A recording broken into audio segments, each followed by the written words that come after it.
আসসালামু আলাইকুম। আলহামদুলিল্লাহ। আপনারা সবাই কেমন আছেন?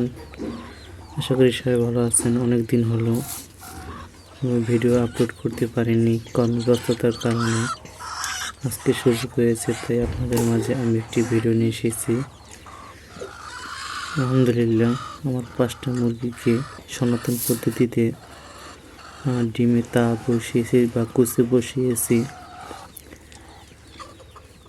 আমার 5টা মুরগিকে 62টা ডিম কুচে বসিয়েছিলাম। এর মধ্যে ডিম চেক করে দেখি 55টা ডিম ইনশাল্লাহ বাচ্চা দিবে।